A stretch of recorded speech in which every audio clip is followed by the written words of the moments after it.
Hi everyone, welcome to Joy As It Flies. I'm Teresa if you're new here, and I deal with the cooking side of this channel. So Easter has finished. However, these recipes for hot cross buns, I think I've shared a plain one before, but I just thought I would share these again because they are too good not to share. And there are a couple of differences with these. The first is that I'm making two batches of hot cross buns. The first is a normal fruit hot cross bun, and the second is a chocolate version. So I have mentioned before that I have been using a different type of flour. I'm using stone ground flour. And it's taken me a little while it's been fantastic the whole way through and tasted brilliant, but it has taken me a little while to get into the hang of the differences between stone ground flour and steel rolled flour, the flour that you would buy in the supermarket. The difference is that I found that I really need to hydrate the flour before I do anything else to it. So I just do this by adding the liquid to the flour, giving it a rough mix so that it's a really shaggy looking dough, and putting it aside for at least an hour.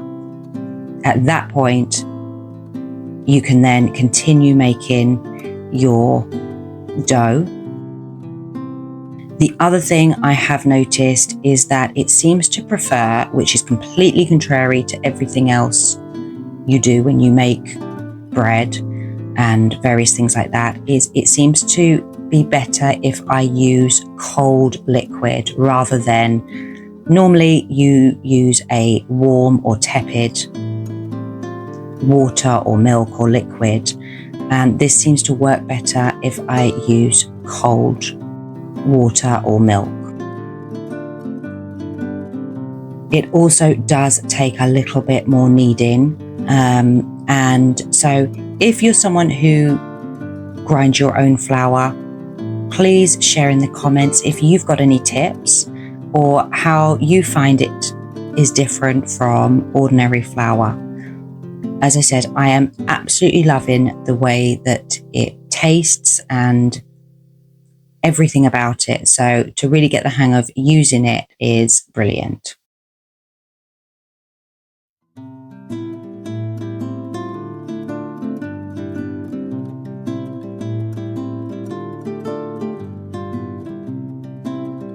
The chocolate version is definitely a wetter dough, and that's absolutely fine. And I actually didn't have any chocolate chips, so I had a block of chocolate which I chopped up and I used that instead, and that worked perfectly well. If anything, it had a nicer flavour because it was a better quality chocolate.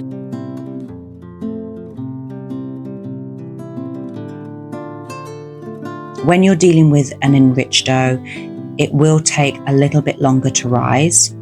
So this probably, I left these for about 2 hours to rise, and then I'm just now portioning them out into 12 and then popping them into a greased pan.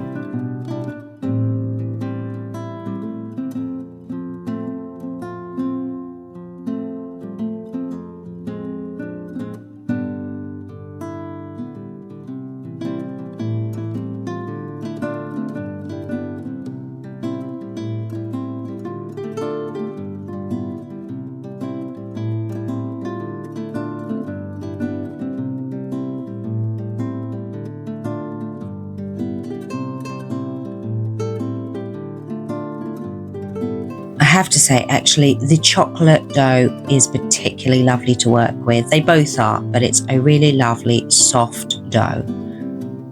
And those then just go into the pan and cover those and rest those for about 45 minutes.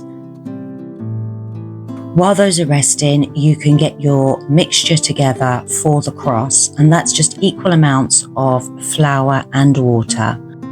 And you can freehand that if you like when you pop those on, or if you have got one, put it into an icing bag or a little Ziploc bag and just make a tiny little, cut the end of it so you only want a tiny little hole at the bottom.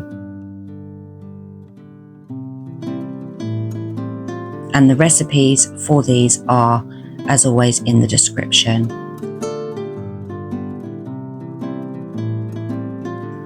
And then you just want to do a nice cross, going over the top of each of the buns, and then those go straight into the oven to be baked.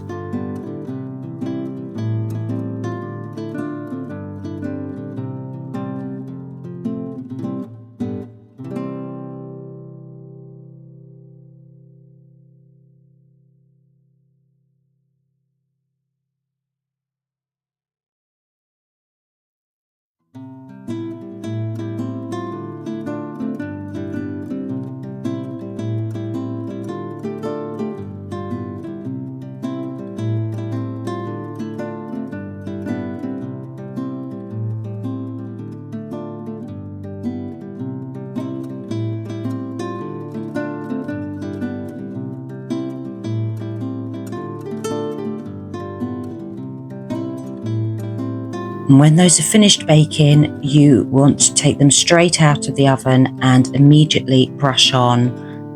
I like to use marmalade. I think it just adds a nice flavour, but you can use some apricot jam or butter if you want to.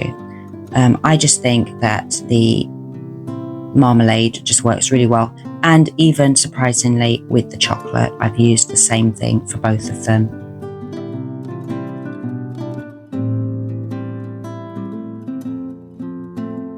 That's it for today's video. Thank you so much for watching. Please like and subscribe, as this makes such a difference and it helps our channel grow. Have a great week, and I hope to see you again soon. Bye.